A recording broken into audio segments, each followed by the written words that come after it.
evening, everyone.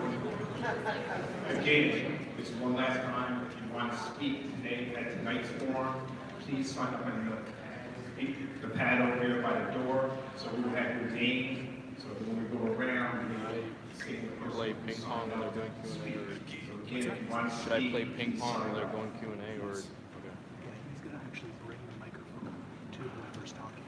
And I asked him to ask the person talking to stand up, so you'll get a better shot.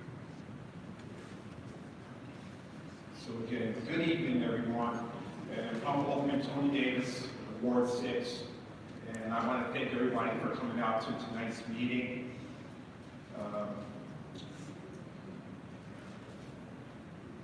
We're going to get, what was going to say? Again, welcome. We know it's several ongoing investigations, gun violence investigations here in the city of Kingston. So tonight's speakers will not be able to discuss in detail these investigations. So I just want to let you know ahead of time. The Public Safety, the General Government Committee set up this forum to give everybody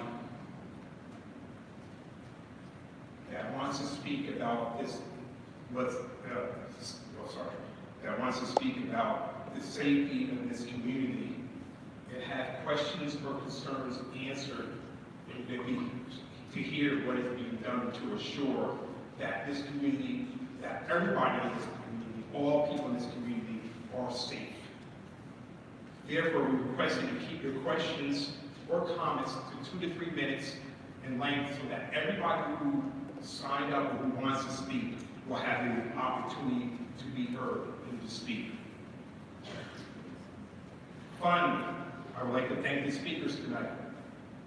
Mayor Steve Noble, City Police Chief Tinti, and Ulster County District Attorney Dave Clegg for taking the time to listen and answer your questions.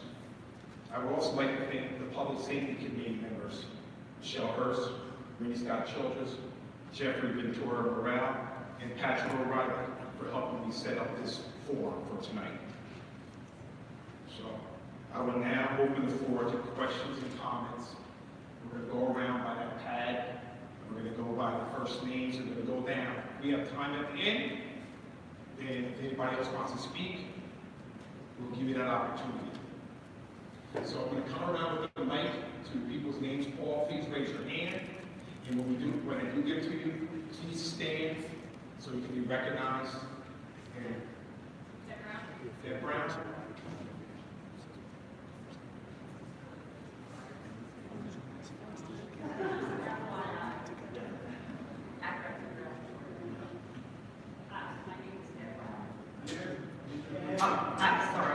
Hi, my name is Deb Brown, and I have a few comments.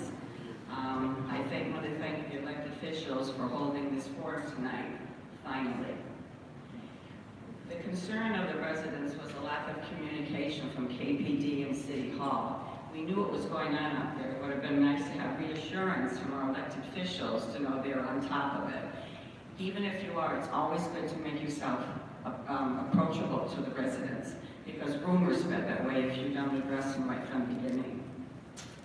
Obviously, the concern was the rash of shootings, and I question the laxity on the city's part of making the perpetrators more emboldened. Maybe by ignoring this, they figured, hey, we got free reign. And sometimes there was no immediate consequences to these actions because of lack of witnesses and also fears of the bail reform. I know that's a very touchy subject. And there is a real concern, is there really gangs here, or is this just a bunch of people just shooting off guns for fun?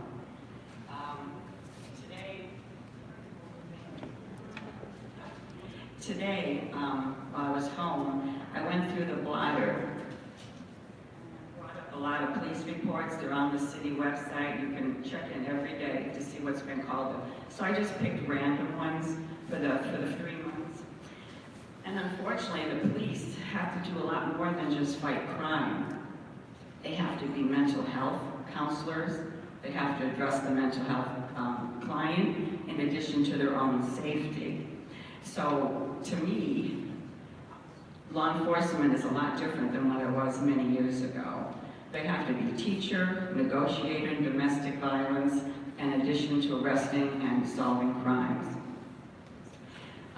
So I question, do we have enough KPD to patrol the city? If not, more officers might be needed. Is it a money issue in the budget? And for many years, for 6 years as councilwoman, I reviewed the budget.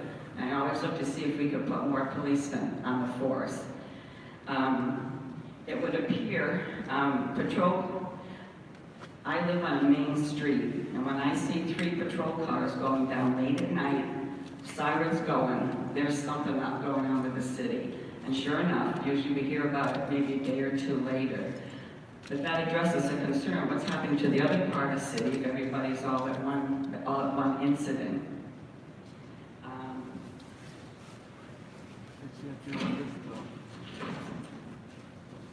Council members should, on the next budget or before, look into expanding KPD. We cannot always rely on the Sheriff's Department, Patrol, and New York State Police to handle our situation. Thank you.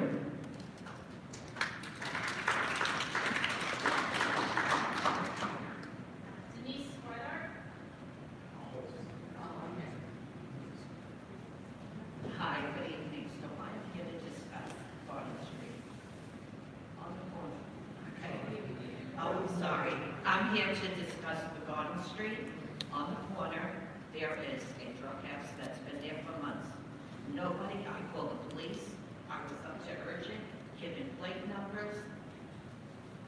I'm a little nervous because this is very upsetting to me. Up every night with these people, in and out. Call the police all the time. Nothing seems to be done. They come, I already saw them making fun of the one that called, which was me. They were smoking what it looked like to me, crack in the car, just came out of the house, and the officer down, talking to them right after they smoked, and saying, oh, people are antsy in the neighborhood. Now, I wanted to scream out of the window at 12:30, antsy?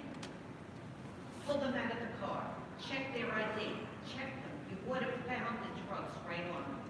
The house is loaded all the time. The windows are broken.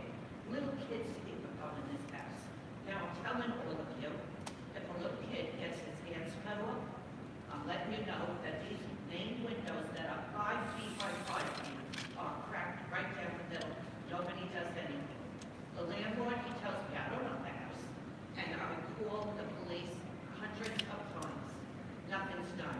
The officers seem to say, aren't you ready to sell your house? I'm ready to sell my house. We pay over $25,000 in taxes. My husband owns property in Fort Ewing between the business and the house. Now, we should sell it because of this house loaded with drugs. 2 stabbings came out of this house already. Who am I to call? I called the police and I went to urgent. Who do I go to? I don't know where to turn anymore. All night long, the drugs are in and out. The cars pull into the driveways, right under our bedroom windows, blasting the music. I mean, this goes on.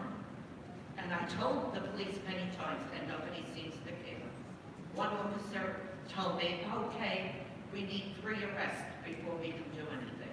If you come into my kitchen, I have all the police cards lined up of who to call and who to email. I had 2 of your officers that were the greatest guys in my house. The guys went in the house. I said, here, watch these 2.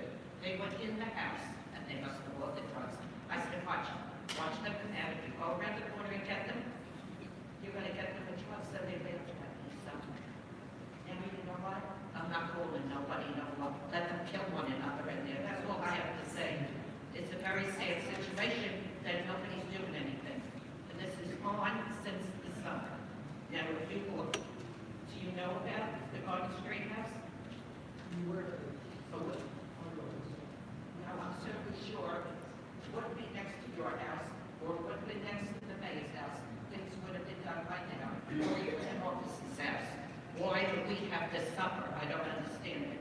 The house is infested with drugs. That's all. I don't know where to go next, who I'm going to tell. I don't know why the officers aren't pulling the people out of the cars and checking them. We had people laying in cars with blankets sleeping. You know, know, the one guy said, the congressman said, at 8 o'clock in the morning, oh, do you have any warrants? Pull them out, ask them their name, get their ID. I know more than you. I try to tell these guys, go and do this, go around the corner, set up surveillance cameras. They tell me, investing cameras all around the house. So I should go out now and investing cameras all around my house because of what we have alongside of us. The landlord, he will do nothing. He says, oh, the city put these people there. There's one guy that works for it. So, Mayor, what are you going to do? Are you going to move these people out? You're with the city. Help us out here. You know, they wouldn't be sitting alongside your house. I'm sorry to say, and I don't want to be mean, but we're dealing with this, me and my family. And sometimes someone till 2 o'clock in the morning, they pull in the driveway, cars, music blasting, banging on windows. The side window is where they pass the drugs out. My bedroom is right there. I see everything. I could be doing, but yeah, if you should go into and check with urgent, they have 10 numbers, and one of your officers took 5 license plate numbers. Altogether 15 numbers, and then I stop. When the officers are making fun, saying, one, oh, she's Nancy, pull up, because they call the police on Nancy. You say something, do something. Well, I'm doing something, nobody's helping me. That's all I have to say. I wish you could help me.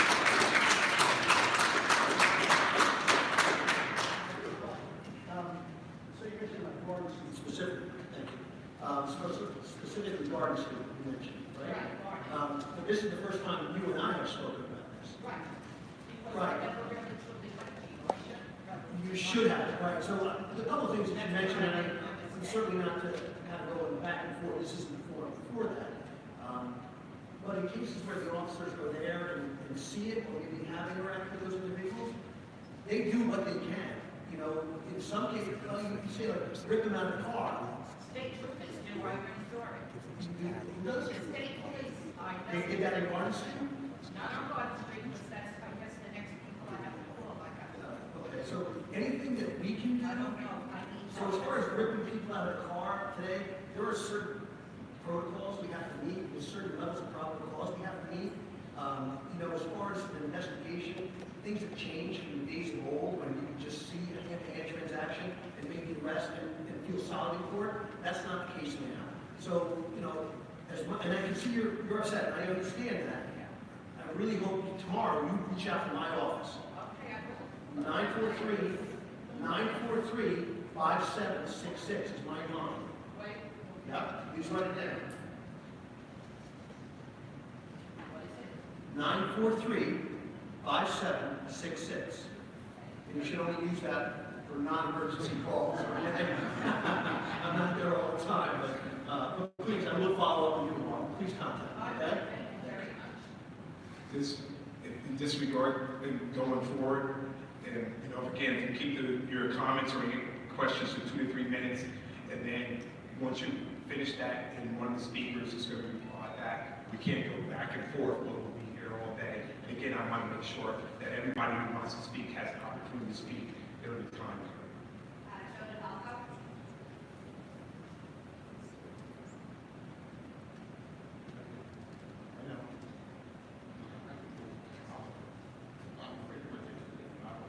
Well, take it away. Hey, I want to thank you for having this, and I wanted to ask you a couple of questions and make a couple of statements. Now, I heard tonight that was a question of police manning enough employees. Well, at one meeting I had addressed that, and I was told they always would like to have more, but they have enough. And that came from Chief Tinti. And I'd like to thank the mayor, because I didn't get a chance to thank him any other time in person, but he's here tonight, that he created the sanctuary city. And the other part of the question of that is, do you attribute the swing in this violence to sanctuary city? Because all over the country, in sanctuary cities, crime is up. Okay? What I want to thank you for is, I knew what an MS-13 man would look like. But I never saw one in person until he created Sanctuary City. And they were standing in front of me, not once, twice. Now, the question I want to ask or get an answer to is, do you attribute the upswing in this violence to the Sanctuary City? And by the way, Sanctuary City was declared in 2016 when the mayor got elected, and then the complete council voted unanimously for it in 2017. Now, can you answer my question?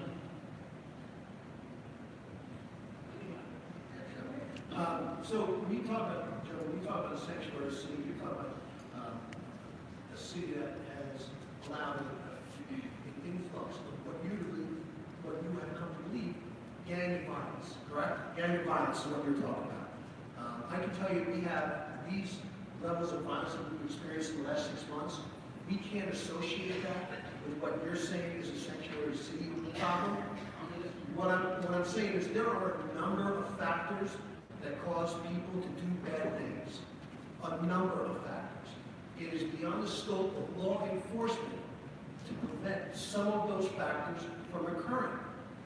And I know to some degree we can go back and forth and define, or possibly disagree or agree on the definition of a bad person. But there are some bad people that are doing some bad things. And the role of law enforcement is to be in the center of that, between the good and the bad, and catch that. And that's where we are now. But that is not a factor. There are a number of factors. And people will say everything from bail reform to opioid, access to prescription drugs. There are a number. And we could talk about families. We could talk about social issues. We could talk about criminal justice issues. There are too many. The fact is, the people that are here in this room care about their community. The ones that commit these crimes don't. We need more of this. This is what we were after. When I was interviewed before we started this, and I apologize for taking over the microphone, but the fact is, here is my plea to you. We have 71 police officers. We are meeting the staffing requirements to get the ones out there.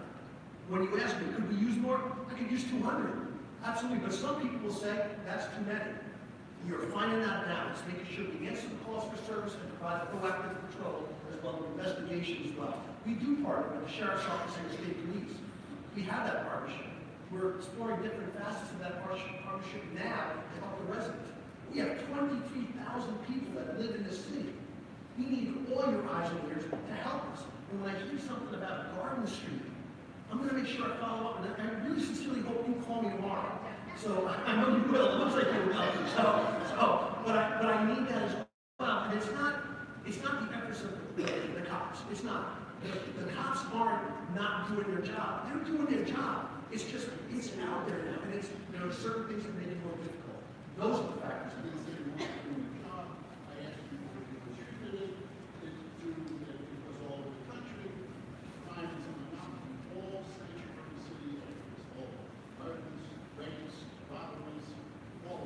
And you said there's a lot of contributing factors, but that's not really answering the question precisely. Do you or do you not contribute to sanctuary cities? I don't want to know the statistics or the reasons back and forth. Just want to know. These acts of violence, and I know we're going back and forth when we try to report that this morning, but these acts of violence are not connected in any way to a sanctuary city designation. Joe, again, we're going back and forth. I know what you're trying to do. I'm just telling you. They don't know because you have an ongoing investigation. And until you complete your investigation, you will know if it's happening in sanctuary city. You don't know what I know about this investigation. Right, So again, let's just leave it at that. Again, if you're going to ask your question or comment for 2 to 3 minutes, and then if the speakers want to address that, then that's going to address it. Again, you cannot go back and forth with one person with the panel. Again, that is not going to be fair to the other people here who want to speak. Thank you. Next.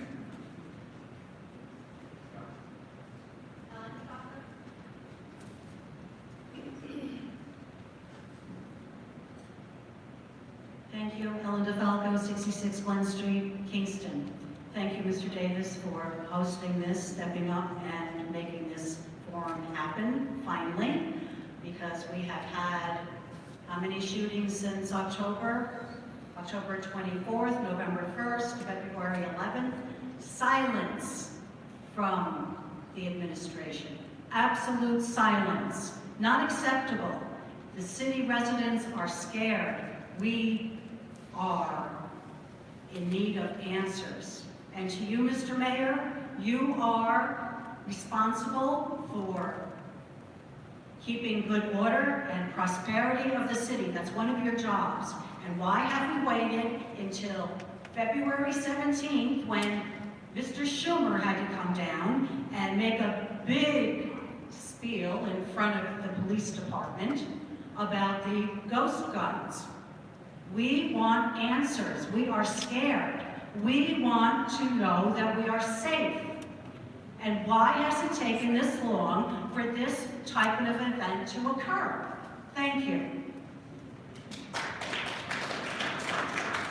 So I think one of the things that's important is that, the Kingston Police Department does an excellent job communicating, and if you're not connected with us on social media, if that's one way that you communicate, you should definitely get connected, because as soon as these incidents occur, we post every single bit of information that we're able to post about these incidents. And as we've mentioned, with all three of these incidents, they were all completely targeted incidents.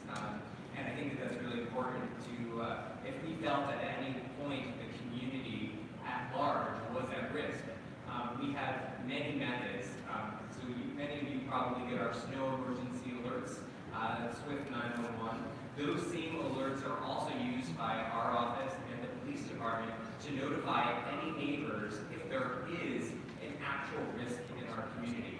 Thankfully, we haven't had to use those tools, but we are keeping people updated. And so I would encourage you to use the Kingston Police Department's Facebook page.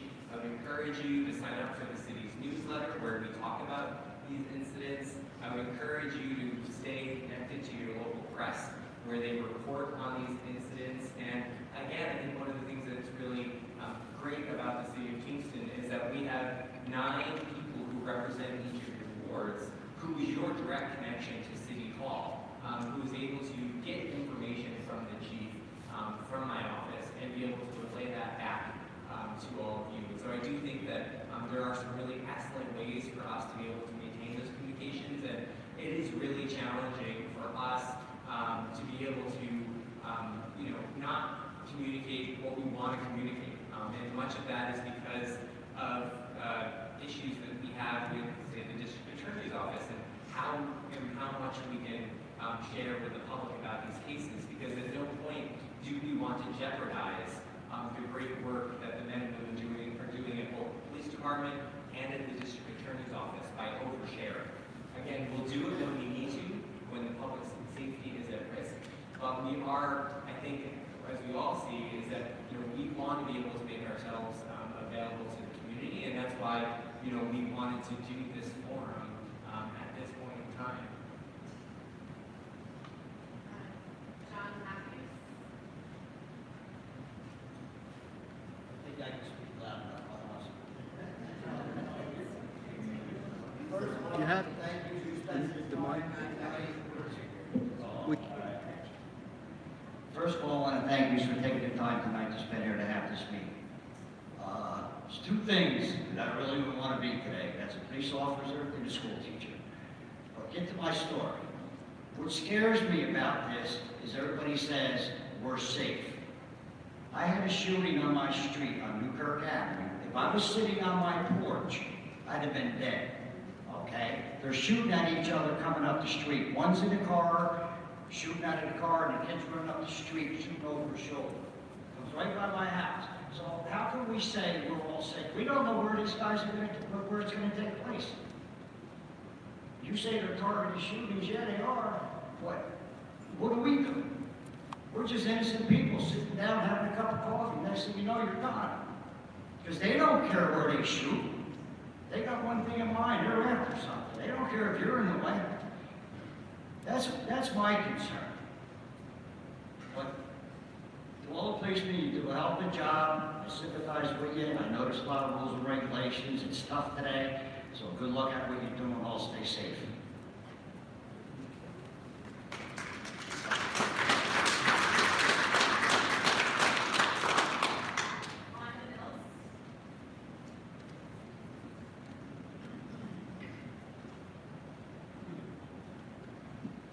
My concern is that I have 3 young black kids, and when the incident happened, one of my best friends said, because y'all couldn't find whoever was doing the shooting, y'all would stop this, we actually stopped her son and frisked him, looking for the person.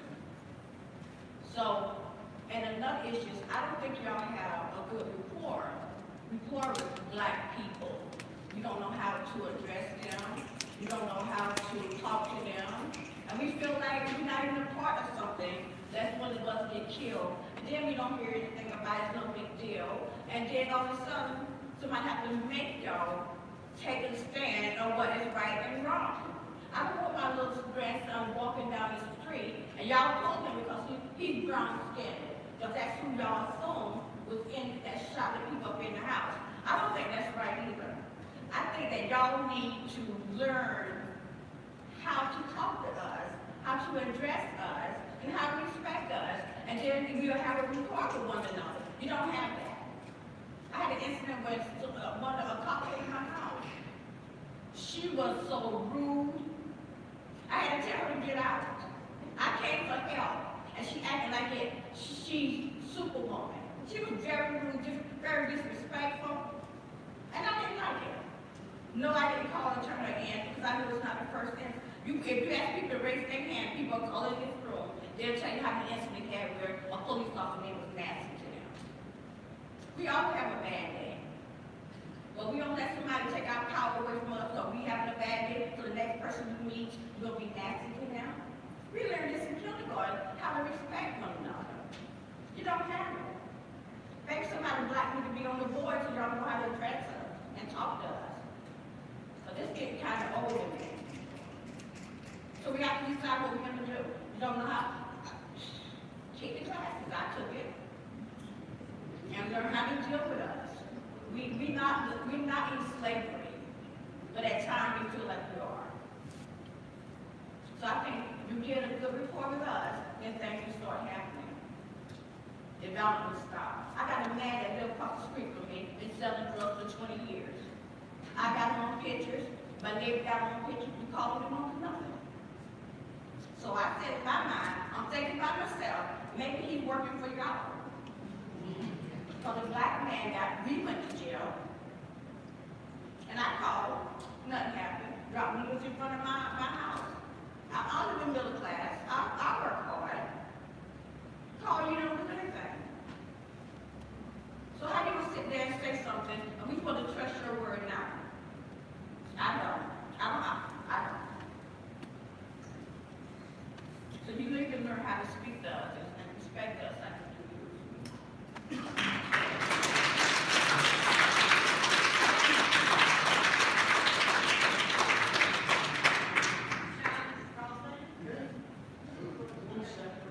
Just to address that, so I just want to go back to what you talked about as far as the communication between an officer and the resident, whether they're skin color. So one thing we do try to do with our police officers, at least over the last 40 years, has been develop a different rapport at the level of interaction that takes place. And I would say this, there are times, especially when there's high-stress investigations going on, that officers are very short with people, because it's about getting as much information in the shortest amount of time to give to the detectives, to work the information, to get them to the bad guy, all right? So I'll say that. It's not an excuse. I just want you to understand when an officer says, did you see something? You know, what am I looking for? Did you see someone around the block?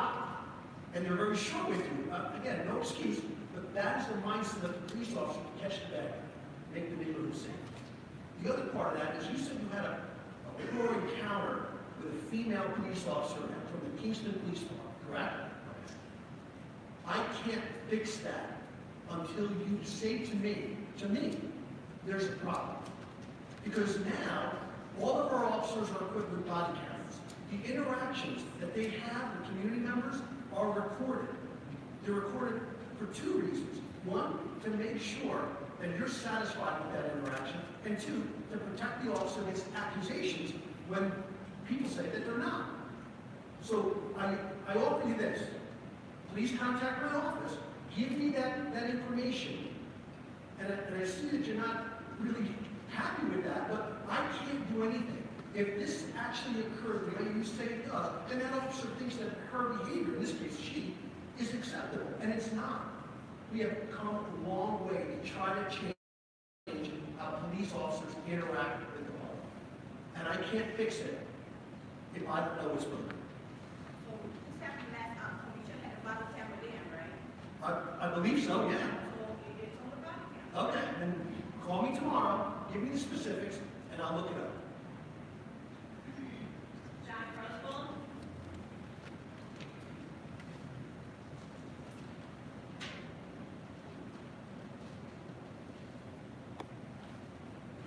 I'm John Roswell, and my family goes back to at least the 19th century down here. I'm not a newcomer. One of the things that I got involved with about 5-6 years ago was the Police Streets Advisory Council for the city, because I had an interest in all the streetlight outages. And I personally reported somewhere in the neighborhood of 330 to 350 streetlight outages, so I saw it as a safety issue. And I guess when the streetlights can be seen at night, so I've been around Kingston repeatedly at night in all the different neighborhoods. And for years and years and years, I heard about this bad neighborhood, that bad neighborhood. But that's not what I was seeing when I was out there. What I was seeing was neighborhoods with families, people that were doing the best to survive, to prosper, to take care of their children. It didn't matter what neighborhood I was in. And the other thing that I discovered while I was out doing this work on the streetlights was that I think you're at far greater risk of being hit by a car while you're walking or bicycling than you are to be a victim of random violence in town. I don't think we need to be overly concerned with random violence. I mean, yes, we've got some violence happening here, but it seems to be targeted within groups. And unfortunately, there are some folks that end up with collateral damage. That stray bullet that hit a house or a car. And unfortunately, we haven't had any citizens wounded at this point or killed. But I just want to reiterate that I don't think we've got a bad community here. We've got a lot of hardworking people raising their families, and random violence is probably something that shouldn't be real high on the list of worries. And policing probably, I hate to say how many years ago it was, but when I was studying at the school, we had a professor that told me that policing is about 95% the cooperation of the citizens that are being policed. And yes, occasionally things might fall through the cracks, but we really do have to be involved, pay attention to what's going on out there, and help the police identify the perpetrators, the problem people, and then we can maybe move on to eliminate them as a problem in the community. Thank you.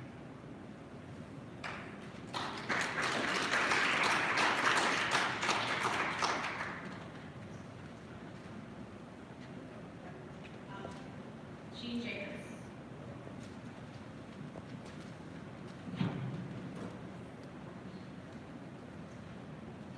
Good evening. My name is Jean Jacobs. I'd like to take this opportunity to thank the DA, our mayor, and our chief of police, and Mr. Davis for hosting and facilitating this meeting this evening. Yes, I am a lifelong resident, born and raised in my 4 children. I stand before you this evening not to attack, it's not my style. I'm concerned. I'm concerned about my community. I'm concerned to some degree about the sanctuary city status. I'm concerned about the murder in October 25th of 2017 by the gang. I'm concerned about the rash of occurrences here in the city. I'm concerned about recruitment of any of the Kingston High School students into any form of gangs. I read much of this through the media, and we may not always have to rely on the media. But what we can rely on is Hal Turner came here back in 2006. Many of you may remember this, maybe not. And there was an incident at the high school that became racial. And Jim Satile was our mayor at the time, and we had every armed forces here because the city was afraid of what was going to occur, including myself. My children were younger then. The reason I bring this incident up is because we rallied together, we collaboratively partnered with the superintendent of schools, the chief of police, and the mayor. And the guardian angels came here. I was instrumental in that. And we had a graduation right here at City Hall of 13. And we worked collaboratively and partnered together. That's what we have to do, ladies and gentlemen. We have to work together. It's critical. We're facing, I go to the Dunkin' Donuts, and I'll leave you with this, not to detain anyone. But I take my grandchildren there, and that gravely concerned me about the rash of bullets flying, guns fired several weeks ago. We need answers. Our community wants to be safe. Without a safe city, we do not have a city. That's a fact. Thank you for the opportunity this evening.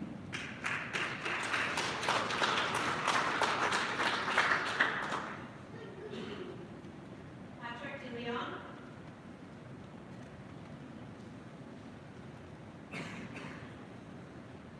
My question is for District Attorney Clegg. What are some tangible goals of the Ulster County Justice Reform Task Force, and how best to get the community involved, particularly right here in Kingston? I kind of asked it just because I want to spread awareness of it, so make sure that everybody knows that there is one. Thank you, Patrick. That's a task force that we're in the process of setting up. And Jeannie, just like you just said, the reason we want to do a restorative justice approach in this community is to stop youth from trending into places where they're going to get in trouble, trending into places where they might get into violence, trending into places where they might get into drugs or guns or gangs. So, cities across the country that deal with violence have found that interventions have been the best source of prevention of gun violence in their community. And if you can reach those who are heading in the wrong direction and find programs to intervene in their life at a point when they might be heading in that direction, we will be a safer community. Now, what's going on in our community right now, I will tell you frankly, has to do with drugs. And it has to do with gangs. And that's here, it's been here. But to address it at the, to prevent it, we have to work with our youth, and we have to work with our community on the narcotic end of things, where we've got an opioid crisis, we've got a heroin crisis, we've got people who are out there addicted to drugs, and every one of those persons that are taking these drugs are contributing to an across the community event where people are getting involved in criminal activity, guns, drugs, and violence. So we have to, as a community, address this at every level. So as a district attorney, what I say is, let's hit it at the preventative level, if at all possible. But I want to say a couple things, because you've been mentioning some things out there. This has nothing to do, we've been investigating these cases for months, and we've been progressing in those investigations. We can't talk about more than that right now. But I will say it has nothing to do with the sanctuary city. It has nothing to do with building things. Those are political issues. That's not what's going on here. But what we want to do is address these issues as a community, and we need community support. There are people who know things that are going out there in the community that aren't coming forward to law enforcement. I've been working for civil rights and working with teaching kids, playing basketball for 25 years. You can talk to us. You can come to us. And we will protect you, and we will make sure that the information you give us goes in the right direction. But we need community support to make these cases work. And if we don't get community support, you know what happens? It takes longer. We have sent out over 200 subpoenas for phone records and other electronic devices to try and track people down because we don't have witnesses. That takes time. So when you say, why hasn't anything happened yet? It's because these investigations go on for months and months because we are waiting for lab reports and waiting for subpoena returns. All this has been going on. The Kingston PD have been working overtime since October 24th. The public defender's office, the district attorney's office have been working overtime. The state police have been working overtime. Everybody in this committee, especially the county sheriff's department, have been contributing to these investigations.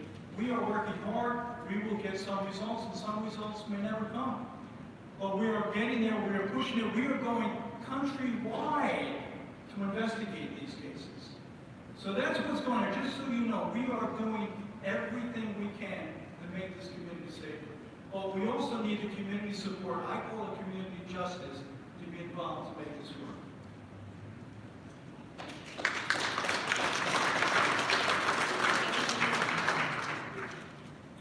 Anthony Satelli?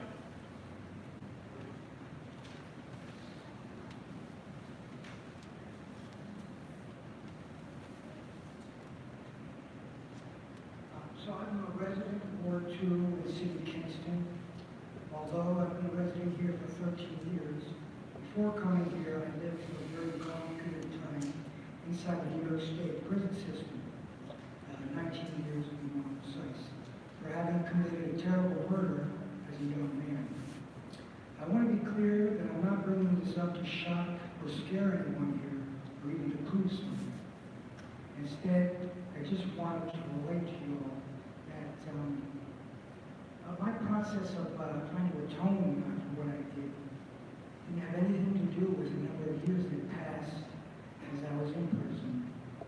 Being in prison basically, until direct experience, is just about warehousing and abusing human beings day in and day out. But it was when I decided I needed to fully face what I had done without making any defensive justifications, ridiculous as they were, just to fully face what I had done. I could begin to find a way to move forward and see how I could benefit people and myself as well. So I just wanted to connect the two of it. The atoning process is not only on a personal level, but also on a community level. I feel that within our community, we're not looking at the causes, the deep causes, especially what's going on with people of color. And if you just look back, for example, just instead of going back to slavery, just within our lifetime, 75 years ago, Black Americans who served and fought over World War II overseas, when they came back, unlike their white counterparts, were unable to obtain mortgages, which would allow them to purchase a home, which is the main way within the middle class America to obtain wealth and to pass wealth down generation to generation. Also within the city of Kingston itself, during the so-called urban renewal, many African-American, or a tremendous number of African-American businesses were destroyed in the process. This is another way that we passing down wealth generation was cut off. Poverty is the main form of that generates stress within a community. And when stress is overwhelming, survival It's the only thing a person can see. And usually what happens as a result is that people take on actions that they would never take on normally. Actions which are basically about just trying to survive. Sometimes they involve killing people. Sometimes they involve robbing. Now, I personally, I did not experience that stress as a young, when I was born in a privileged, middle-class community. But that has nothing to do with what black people are undergoing in their communities, in their oppressed communities. When I was in prison, although I very much deserved to be there, most of the people there were people of color, and most of them were just in the wrong place at the wrong time and just trying to survive. They had no reason to be there. So I feel that we really need to address the deeper causes of what's going on in our community, rather than just the surface reasons. So, thank you.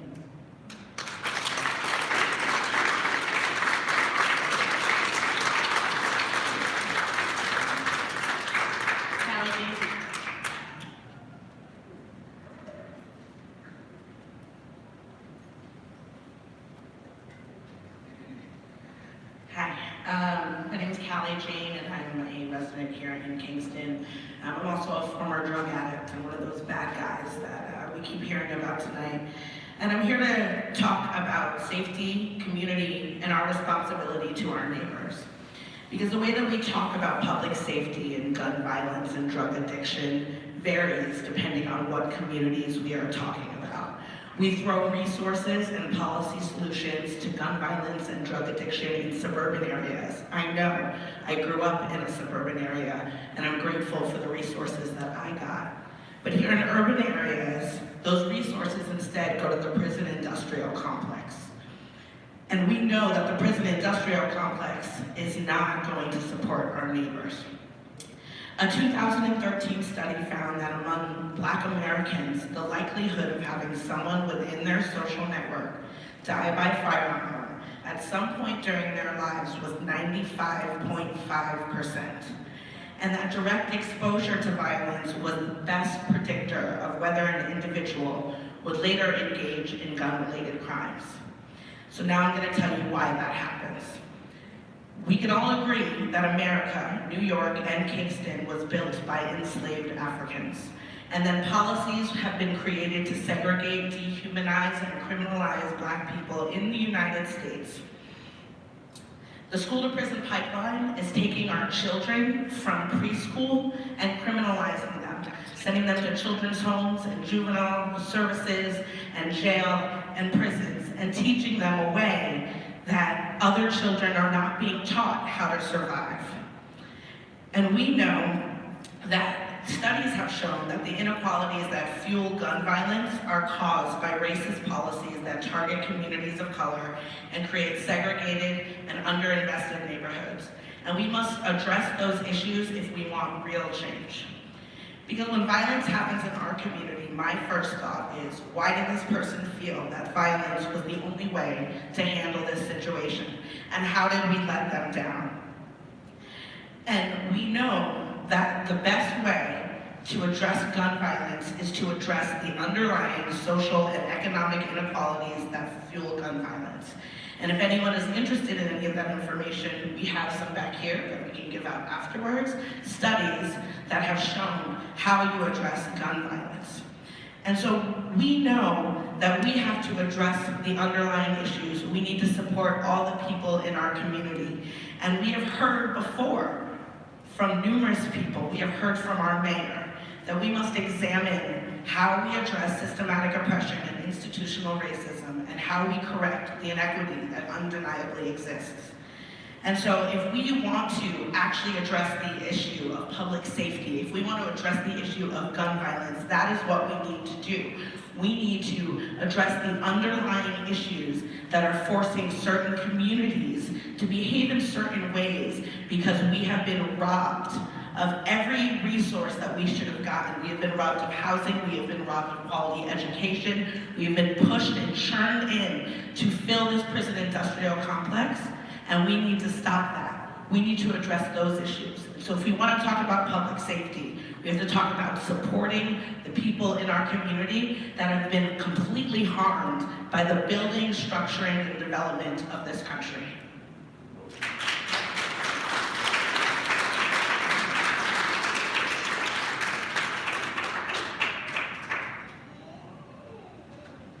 Stephanie Helsman.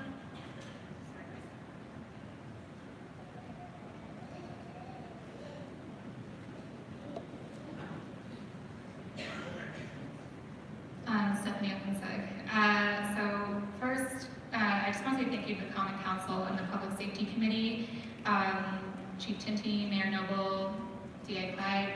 And second, I want to offer a different framing on this idea of the bad guy that I keep hearing. So these are people, they are fathers, mothers, brothers, friends, sons, and to quote John, who spoke earlier, they're doing the best they can to survive. And so that leads me to wanting to bring into the room the root causes of gun violence, which Callie touched upon. But we know them to be income inequality, poverty, underfunded public housing, under-resourced schools, underperforming schools, lack of opportunity and perceptions of hopelessness, and easy access to firearms by high-risk people. So I want to address all of the first issues. So the 3 gun-related deaths, we have all proven this to be true. The February 11th death occurred at Stuyvesant Charter Apartments, which is a public housing managed by the Kingston Housing Authority. The October 24th death occurred in Ward 4, which is actually where I live, and which is the poorest census tract in the city. And the November 1st death occurred within the vicinity of Ward 4 as well. And so to stop the cycles of daily gun violence and impact of communities of colors, policymakers must actually address the underlying social and economic inequalities that fuel gun violence and fund community-based gun violence prevention efforts that authentically engage individuals impacted by gun violence, and not just police and put folks away. Because as we heard from one of our other community members earlier, thank you so much for everything you said, incarceration further exacerbates the conditions that are at the root of gun violence. Families with an imprisoned parent earn on average 22% less per year than they did the previous year. Children with imprisoned parents are much more likely to be expelled. 23% of students with imprisoned parents are expelled versus just 4% of the general student population. So putting away people for responding to the conditions in which they live only compounds these conditions and further hurts our communities. So there are proven community-based solutions that are alternatives to police intervention that I just want to name quickly. One of them is called Cure Violence. This has been instituted in New York City, Chicago, and Philadelphia, and what it does is it trains folks who are credible members of the community and are already well respected by individuals that are, quote, high risk of violence, which we also heard from Callie. It's like 95% of the Black community. So they train credible members of the community and to interrupt cycles of retaliatory violence and to help connect high-risk individuals to social services and change norms around using guns to solve conflicts. So in New York City alone, neighborhoods with a Cure Violence site experienced 18% reductions in homicides, while the match control neighborhoods experienced a 69% increase. So neighborhoods that didn't have this going on. And the last thing I'll say is, we have Chief Tinti, Mayor Noble, DA Clegg, who I don't see up here any trauma-informed, people who have trauma-informed analysis to help the folks that are high risk here. We know that cognitive behavioral therapy programs provide high risk, they help individuals cope with trauma while simultaneously providing tools to de-escalate conflict. And in Chicago, a trauma-informed program that provided high-risk youth with cognitive behavioral therapy and mentoring cut violent crime arrests in half. So I just would really appreciate it if we can consider those alternatives to help prevent and intervene on the systems that are already at play here. Stephanie, perhaps you want to be part of our restorative justice task force. I've been talking about trauma-informed prosecution the last year or so. It's what we want to implement here in Ulster County. Without question, when I talk about community support, I mean supporting the people who are at risk. As you know, I've been part of the Human Rights Commission for the last 5 years, working for restorative justice approaches in our school system, working against the school to prison pipeline. This is not something new. This is something that we have to start to work for in our community unilaterally. In other words, each agency, each group, each community that is involved in any kind of work with youth, with people who are at risk, we need your support, we need your help. That's part of prevention. That's part of intervening in the people who might otherwise tend toward violence. That's what we want to accomplish here. So please, as Chief Tinti said, give me a call, and let's do some work together. Thank you.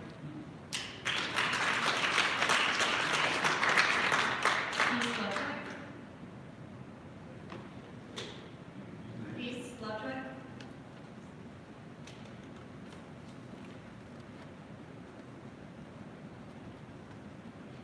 Thank you for this opportunity, for allowing all of us to come together and resolve.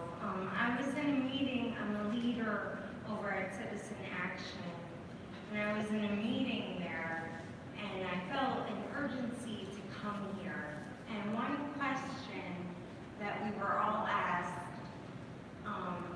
we go around the room, we introduce ourselves, and the question was, what is one thing that you want to change in your society? And a lot of people said certain things, and I think we need to meditate more. I really do. Because when you meditate and you think, then you feel, then you behave. People do what they think. So, as leaders that are here, and police and society as a whole, if we all meditated, we could rehabilitate the mind. And I'm not talking like 4 or 5 minutes. I'm talking more. I would love to see the police and even the town judge or the child psychiatrist come to my meditation class. All of you are welcome to join me. It's over at People USA, Wednesdays at 11 a.m. And I think the problem is in the mind, people. And that's why there's so much violence and there's so much wrong being done. Because people aren't thinking. We gotta meditate. We gotta, as a society, as a whole, a community, come together, do it with your children, do it with your boss, and meditate.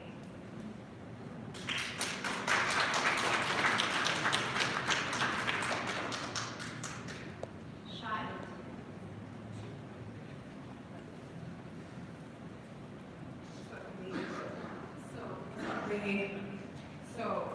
I just joined restorative justice on the task force. I'm excited about that. My question, my concern is, I had something else to say, but I've been hearing some things that's troubling me. So the fact that they're calling my people bad people, the fact that they're saying they is bothering me. And another thing that's troubling me is the fact that a young man over here said we shouldn't be concerned about our safety.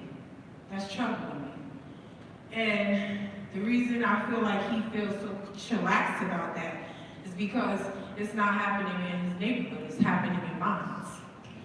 People are not robbing his house, they're robbing my people's houses.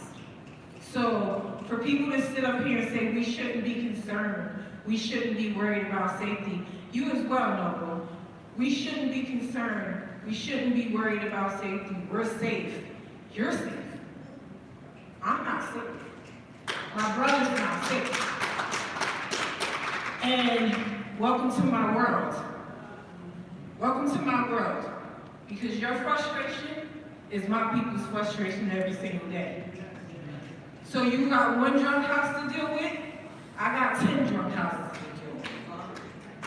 So I understand your frustration, but I'm frustrated too. Because what you're expressing is what my people go through every single day. And I've been frustrated for decades. So I am concerned. I'm very concerned.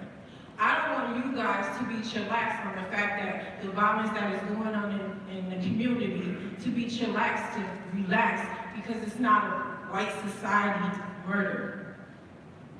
And I understand, Dave, you say you need the community to help. I understand all that. But I just don't want you guys to get comfortable to say, oh, well, 2 years passed, we still couldn't solve that, so let's just relax. That's what my concern is about. And for people to put it out there that, oh, it's games, it's games, it's games. It's games. Why every time something has to do with people of color, it has to be, oh, they're gang members?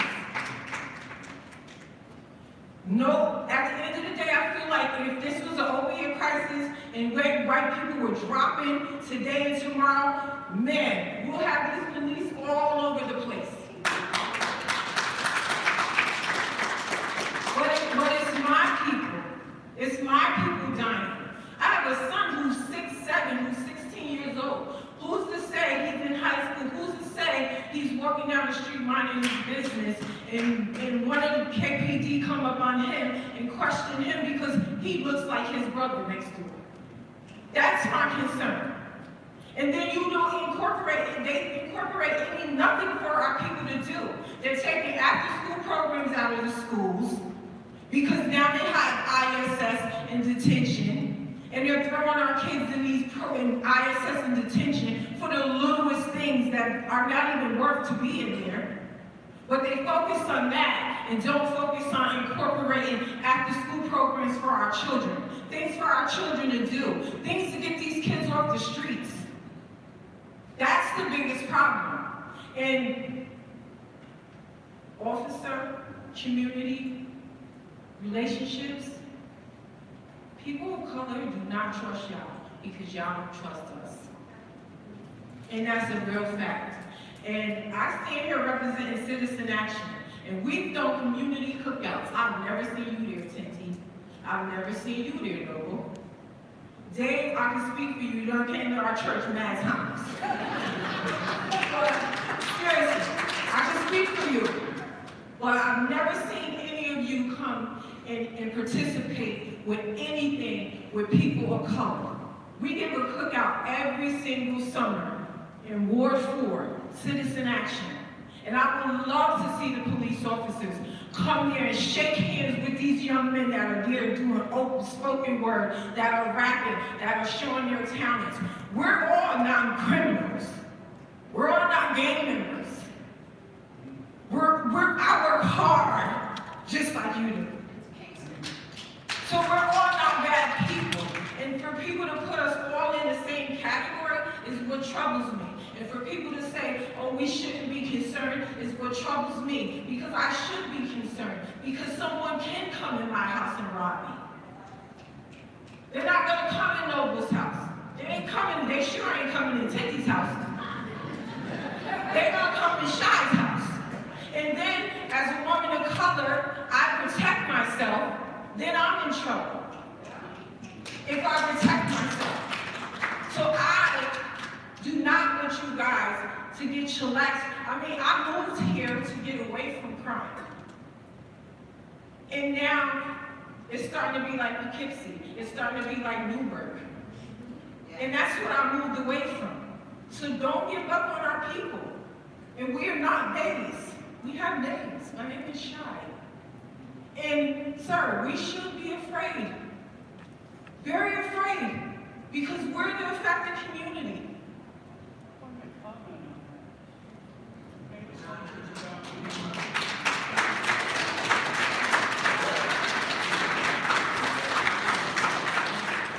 Tony, before you get started, Chuck, I just want to say that, first of all, when we were talking earlier about safety, we were doing it in terms of a question about communication and about how the city communicates about these crimes. And so when I talked about safety, I was talking about how if we as a city felt as though there was an immediate threat, we would send out alerts. And that's what, when we talk about safety. Safety is completely within an individual person. Because all of us right here tonight, there may be people in this building that that right now don't feel safe even in this room.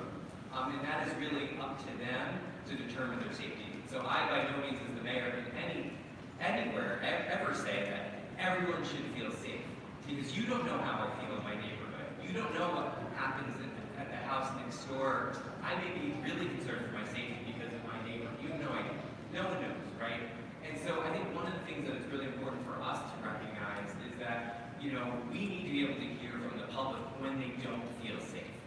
And I think that that's one of the main things that we want to be able to get across from all three of us, is that we want the public to tell us when they don't feel safe, where they don't feel safe, what neighbor doesn't make them feel safe, so that we can then follow up on those concerns, because to us that is paramount, because we want everyone in this community to feel safe, and that is a community effort. We need to be able to look out for our neighbors. We all have instances of violence in our neighborhood. When you talk about the drive-by in our street, my father was sitting on the porch with the bullets in his house, you know, and so he could have been shot. And so it affects all of us, regardless. And I do want to say that with the incidents that we've had, where people have really not felt safe in the last few months, you know, we have stepped up all of our efforts. It has been a true combined effort between the Ulster County Sheriff's Office, the New York State Troopers, the Kingston Police Department. We literally have had detectives that are working 24 hours a day to try to solve these, you know, these crimes. But at the same time, we are also still trying to have that community policing approach. So we're trying to get our officers out of their cars, on the streets, walking in the neighborhoods, getting to know the neighbors, because one of the things that's most important to us when these incidents occur is that we actually have someone to talk to. And if we can get our officers out of their cars, talking to people on their porches, when a crime occurs on that street, that officer is going to have so much more likely of a better chance to be able to have a communication with that person on the porch about what happened, because they saw that officer before. They know that officer. That officer took the time to ask them how their day was on a day where there wasn't a crime happening. And I think that that's one of the things that, you know, we have to do a better job at. We know that. We're working on that. We're trying to figure out how we can do that while still responding to the 25,000 calls for service every year. But we can't do it alone. So that's why we did ask the Sheriff's Department and the state police. And so you're going to see more of them. You're going to see the Sheriff's Office, their cars in Kingston more often now. You're going to see New York State Police in Kingston more often now, because it does have to be a joint approach. But I do, you know, want to be able to be out in the community, and Citizen Action wouldn't have their event the same day at the Hodge Center. Had their Make a Difference Day in the last 3 years, I would have been at your event. So I was on Franklin Street at the Hodge. Anyway, that's me. Jessica McNabb.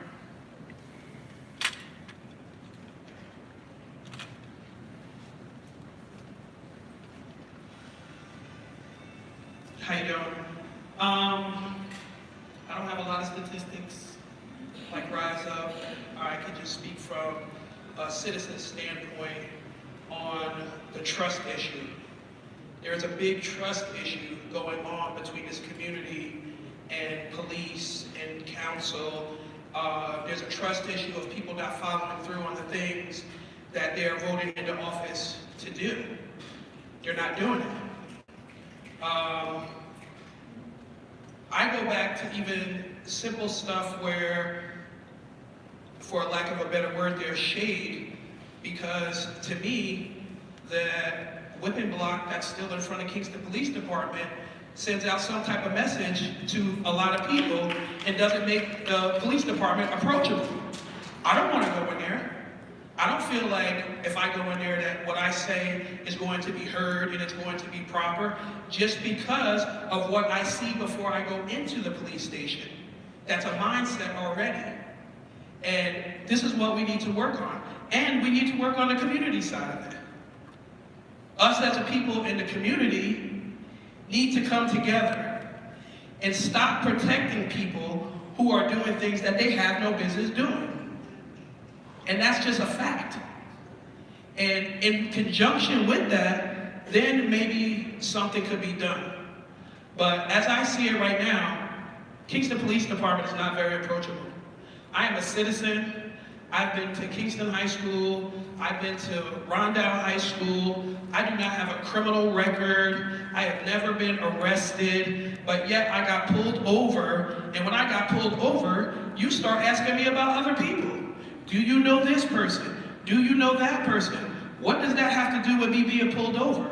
And then when I ask what I'm being pulled over for, I can't get an answer because I didn't run the stop sign. I did everything I was supposed to do. So now I just feel like I was a black person getting pulled over 2 o'clock in the morning in the summertime because I was black and they thought I might know some other people. And that is not right. And that does not make me feel comfortable and trusting with the police. So you do have to get out of your cars. And it has to be a much bigger effort than it is right now. It has to be a much bigger effort. And it can't be just getting out, shaking your hand, and getting out doing double dutch and dancing with some people at a cookout. These kids need to know that they can come to you and talk to you and trust what they come to you and say is going to be said to you. And if they're saying it in confidence to you, it is not up to Kingston Police Department to ride somebody around in Kingston in a car and then they wind up dead because people saw them riding around in the car. That is a direct link. So you have to do a better job at what you're doing and accumulating your information and making people feel like they are going to be safe if they come to you and give you information on a crime and there's not going to be retaliation against them and their family.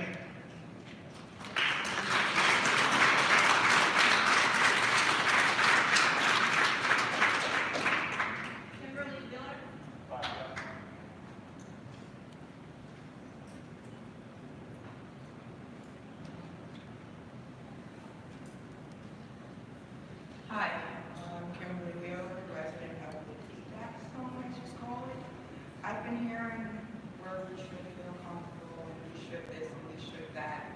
I'm a resident of the DZAC zone. I've lived in this area most of my life. I've been through all the police scandals, from Reagan's to RoboCop, Matthews, Van Allen, Fitzgerald, and we're supposed to trust what? I have cousins that have babies by this cop and nothing is done. And we're supposed to trust what? I have a 12-year-old that attended the Hodge Center with you, Mr. Noble, who comes to the cookouts every year for 10, 15 minutes, say hi to who you want to say hi to, and then you're gone. I have a 12-year-old here who wants to leave Kingston because of the things that's going on. I'm sorry, Mr. Davis, I don't know who you are because I'm new to all of this kind of stuff. Paying attention is what I'm doing, is what I've been doing lately because I have no choice to. There was an incident, I lived on Henry Street in Kingston, where there was a fight in front of my house. I called the cops. There's an officer right here who came. Instead of him going to who I called the cops on, he runs up on my porch trying to tase me and my daughters. Not who we called the police on, which happened to be a white lady that was standing at the bottom of my stairs. But we're supposed to trust what? Is there any black cops? There was one, and I heard he ran away. He's a state trooper now. We're supposed to trust what? Years ago there was, I'm talking about in my lifetime, I'm 43. We're supposed to trust what? The ones that we did trust are gone now. And we're supposed to trust, that's my question. We're supposed to trust what?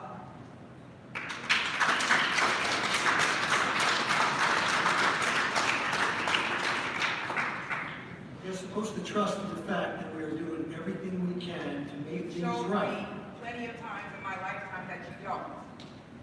Not you personally, but the Kingston Police Department. Over and over again, they've shown me that I'm not one of their priorities. My kids is not one of their priorities. My neighborhood is not one of their priorities. They come to my neighborhood to harass us when there's nothing to do with your neighborhood. So, when you go back and talk about the trust development over the last few years, we talk about police accountability, we talk about transparency in what we're doing. We have the body cameras, we have the dash cams, we record the officers. So when events like you're saying that the officers rush up on your porch and you're not treated properly, we can follow up on that. That's where the trust develops. When you report that to me, and I follow up on it, I can go back to that and determine whether or not the officer conducted him or herself properly. This is, part of it is the frustration also of the police department. I'll speak just very briefly of it. We have portions of Kingston that are out there with stickers that say abolish the police, peace not police, right? F the police. So as a law enforcement officer, we're supposed to get into the community, know that there's some sentiment out there that doesn't want us there, that doesn't believe in our purpose, that doesn't understand that we are the middle ground between those that need the protection and those that are causing the harm. That's where we have to develop the trust. That's where we need individuals like yourself that are being part of this community, that do voice their opinions, that do voice their frustrations. I'm not going to leave here not listening or hearing or understanding what you're saying. I have a different view on things. I get it. I have served this city for many years, wearing a uniform, doing the right thing, the best we can with what we have. Could we have more cops? Yes. Could we have more detectives? Can we have more community involvement? Yes. But that's what we're here to talk about. It is frustrating on both sides. I admit that. I do. As the DA mentioned, the investigations are taking longer. But if they're not stopping. We don't throw up our hands and say, oh, no one's coming forward, we're done. He mentions the number of subpoenas, how many search warrants, how many times we've left the city here. These aren't the old days, 30 years ago, where the bad guy runs a half a block away, and that's where they stay, and that's where we catch them. We're talking about the availability of transportation that gets them out of state, upstate, all over the country. The capability within their own hand of having cell phones that are difficult to track, that have information that we need. Those are the frustrations also on this law enforcement end. So I understand what you're saying, and maybe this is just really my way of expressing from the cops end of it, the law enforcement end, that we too have our frustrations. And this is about bringing the community together, because we do. Every man and woman that serves this community wearing a KPD uniform put themselves out there. They enter situations not knowing what they're coming on. It's a radio dispatch. Fight in progress. They don't know more than that, and yet they go. When we get there, there's chaos, and we try to make sense of it. By still respecting people's rights. We do. We try to do the best we can. And when someone feels that they've been shorted in that regard, you come to me. You say, Chief, this is a problem. Call me. At least give me the opportunity. That's how we develop the trust, by giving me the opportunity. And people will say no. Right? They'll say, some of you will leave here today not believing a word of what's been said. I get it. I understand. But the rest of you, this is what we need. That is my plea tonight. Really. I hope you take that away. It's difficult. Some of you are shaking your heads, but others are listening. And we need them. There are officers in the back of the room, as you mentioned. They are here. They're here because they're concerned with this community. They're here on their own time because of their sense of community. Those are the ones that care that will bring it back. I heard what you said. I really do. I hope you follow up on this.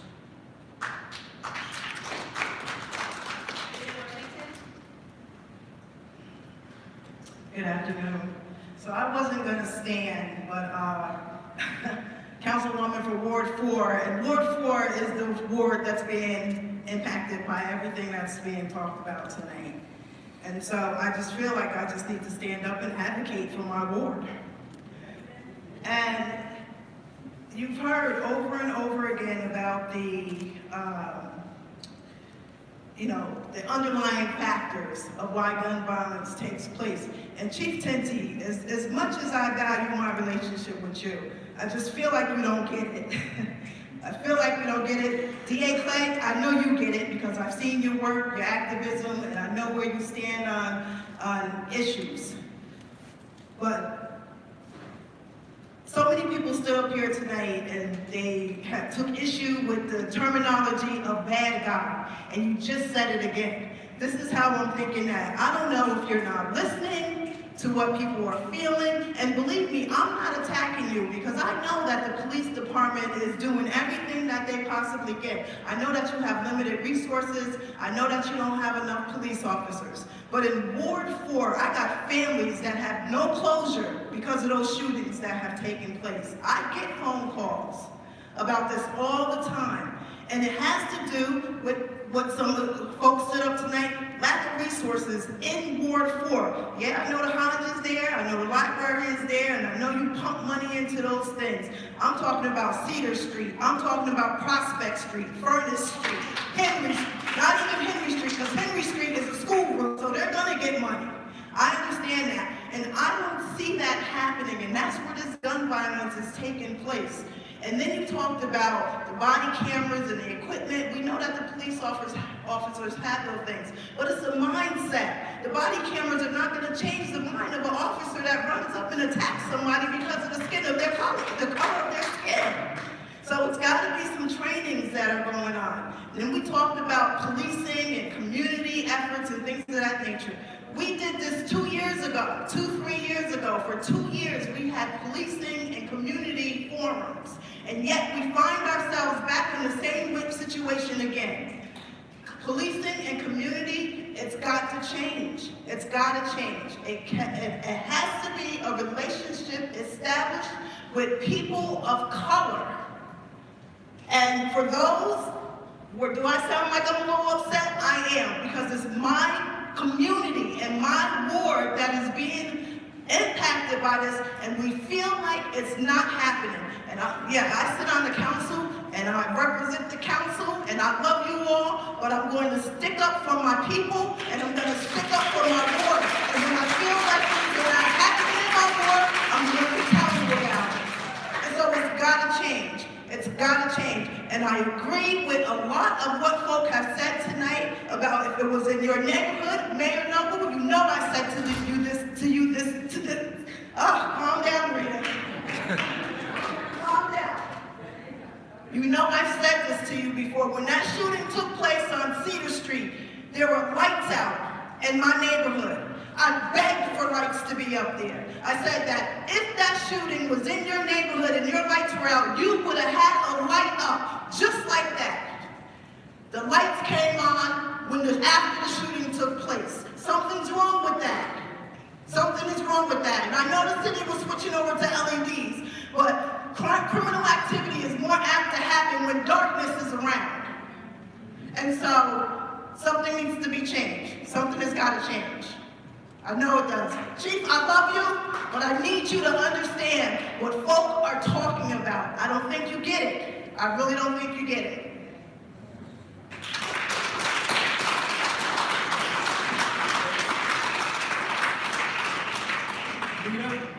We first met at one of the first forums, right down at Newport Church. Remember? You took the microphone. I remember. You took the microphone. You expressed your concerns. I have never hid from this community. I have devoted my career to this community. I stand by everything you say, except I don't get it. I understand. We have devoted tremendous resources in training police officers. We have. You have. Wait. You see. I don't want to get confrontational with you. I really don't. That's not the purpose. But when you say things like this, I say, bad guy. He's a bad guy. This is not a good guy that did a bad thing. This is a bad guy. They have made bad choices in life, but in the scheme of things, ultimately it boils down to a bad guy. And I'm not choosing one or the other. We can talk about the word choices, but you talk about a police officer attacking someone. What does that signal send as a representative of this community? Elected official happening in our neighborhood. All right, let him talk, please. Let him talk. Jumping out of a car and attacking a person of color.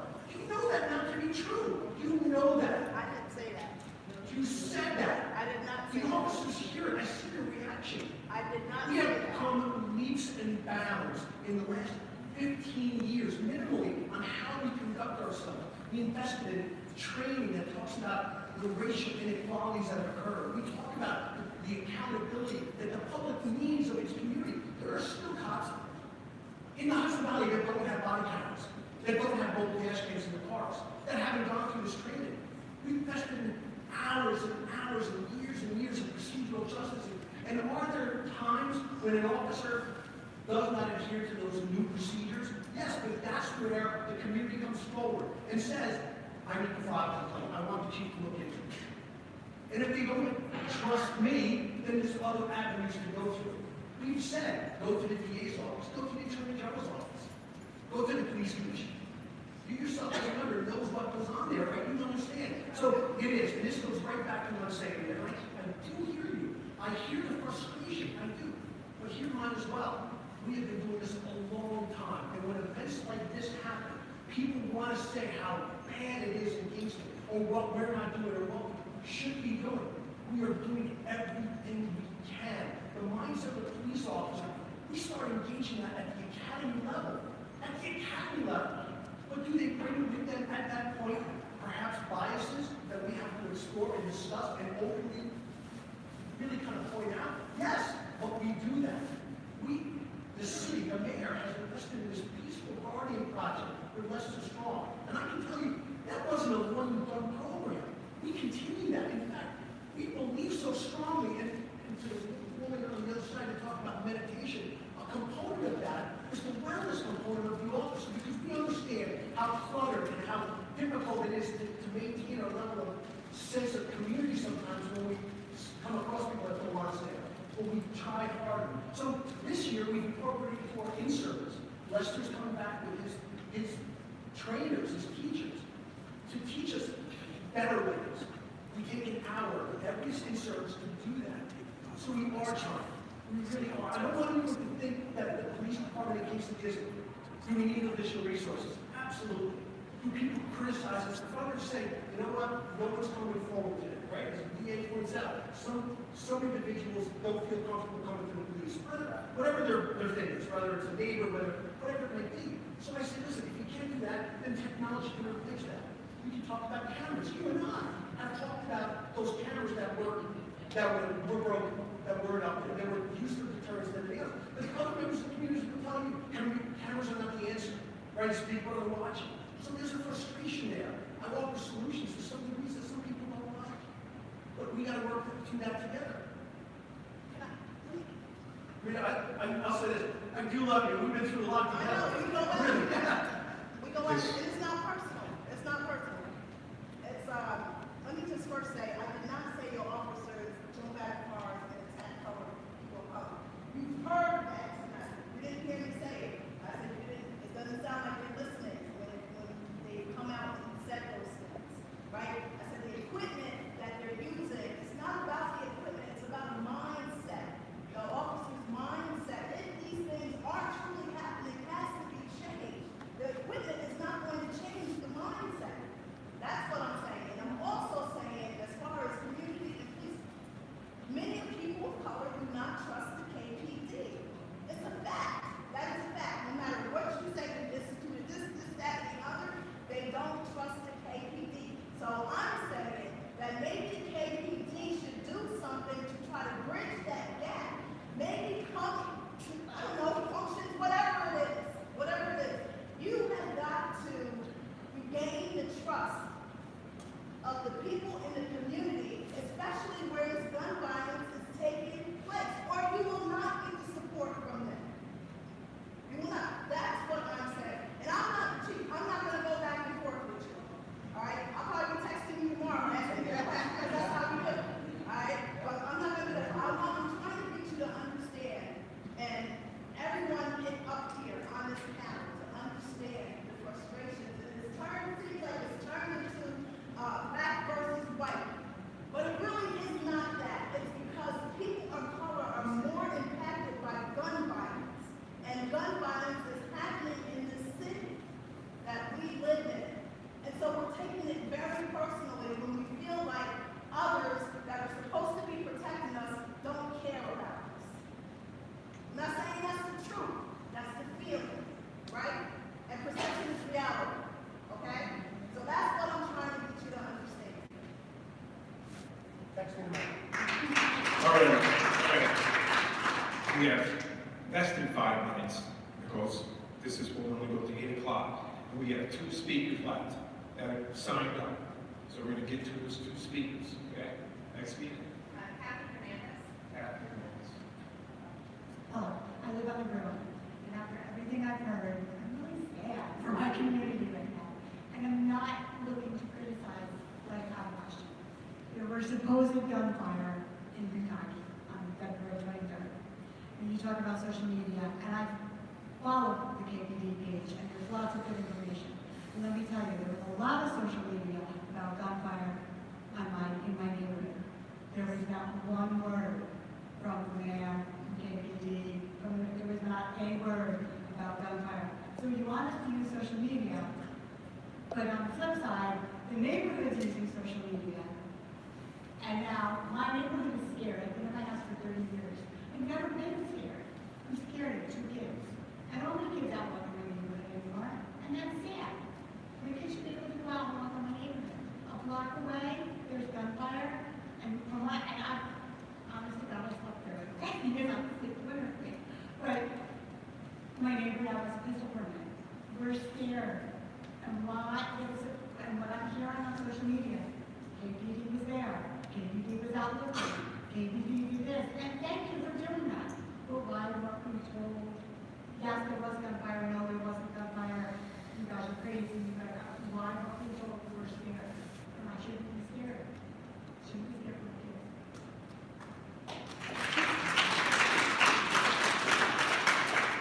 So in that particular instance, we put out what's confirmed.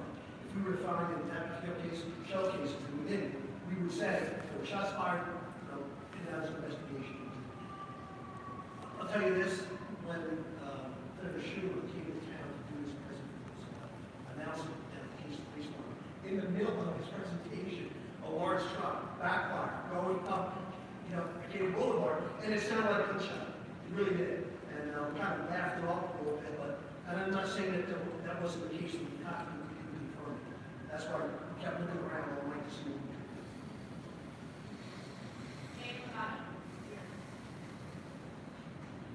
do. Hi everyone. I have a few different things I want to say based on some things that I've heard tonight. One thing is I'm wondering why residents who make bad decisions are held to a higher standard than officers who are trained and are working for the public, who get salaries and we have people in our community here who are struggling to get by, and we have officers that are, and they're being held to a higher standard than our officers who are working for the community. We want our community to be safe, and it's safer when there's less income inequality, when people's basic needs are met, when there are good opportunities for living wage employment, and when there are well-funded programs in place that use evidence-based practices for violence prevention. And you heard from Stephanie before with specific examples that are in place in other places and that are working. Young people need safety and belonging, and so they need to have those types of opportunities to feel connected and to have avenues for community and for, again, being connected. Tinti, you had said something about seeing signs about people who want to abolish the police. And I think it's important for you to understand where that feeling comes from. And that comes from the lack of trust in all of the incidents that have happened with impunity in the past. And so there are people who have had incidents and they have contacted you, they have made complaints to the police commission, and things have not changed. And so that's, if the policing is not working and it's not making people feel safe, then we need a new solution that actually works and makes people feel safe. So people feel like if something happens that they can go to the police and the police are not going to attack them. And if they share something, that they will be protected. And if they don't feel, if people in our community, if we don't feel like we can do that, policing's not going to work. So that's a reason why you see those messages. And I think it's really important for people to understand that there's a reason for that. And for that reason, more policing is not the answer. The answer is to, like several other people have said before, get to the root cause of why violence is happening and solve those problems. And when you solve those problems, when people are not doing things out of desperation, we will all be safer. And so we need to make sure that that happens and not just turn to policing, because policing so often results in abuse, and that is really unfortunate, and it makes us all less safe. Thank you.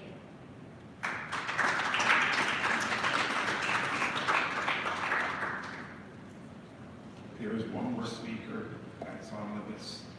This will be the last speaker of the evening. Good evening, everyone. We need to rebuild. We're talking about 17 and 13 and 2000, but we need to rebuild. I'm a chaplain. I'm from Point of Praise Church. I worship there. And I'm with the New York State Chaplaincy Task Force. And I have some of my colleagues in here that we're going to the prison 3 and 4 times a week. And there's people in there that don't even know why they're there. And we're trying to get to the bottom of why they're in there. They rode around in a police car because they would finger somebody and say, yeah, they did it, they're in there. Young women and young men. And it's black and white. Ain't no whole lot of black. It's black and white. Hello in here? Yes, and so we need to recognize, we need to know, we need to teach. It comes from the standard of the home, but we need to be able to touch and know that these people have hearts. Some of them never knew a mother nor a father. Some of them didn't know. I called the officer last year, and I said that I need to speak with you. You told me to email you. Why did I have to email you? And I'm sitting right there in the Kingston Police Department, okay? But still, what we need to do, we need to recognize that those that are incarcerated, everybody don't need to be there.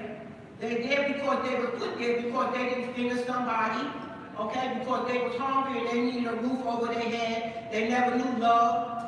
They never knew growing up that somebody needed to take time out with them. And some of us sitting here, our loved one is incarcerated, and we know that. So we need to rebuild, we need to think, we don't need to blame, we don't need to go on the blame game. We need to take responsibility for our community, we need to connect, and when we do connect with the department, with the mayor, with, I don't have to worry about Clegg, because he's there with me. I'm in the courtroom. I was in the courtroom with Judge Williams, sharing with him. I was in the courtroom, I'm in the courtroom with Judge Ryan. So we got to get ourselves together, okay? And if we smoking weed outside on our porch, what do we expect our children to be doing? Hello? Yeah, okay? If we drinking, getting high, and saying every kind of word we want to say, what kind of environment are we giving to our children? Okay, we need to stop and take a step back and see the way we're living so our children is not out there. I stopped 2 young boys, and I'm about finished. I stopped a few young men as I was coming from the jail one Sunday.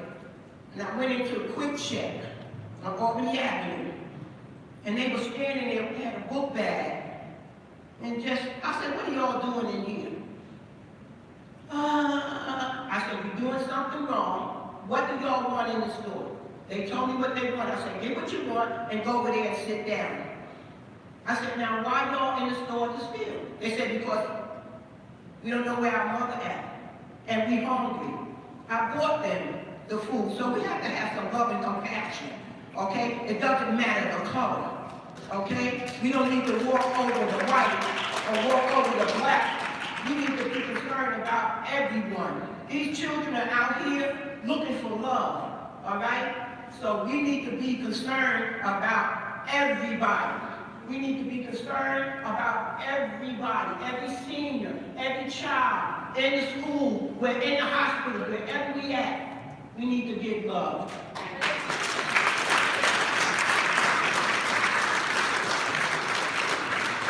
So, just in closing, I would want to thank everybody who came out and to the ones that spoke and asked questions and gave comments.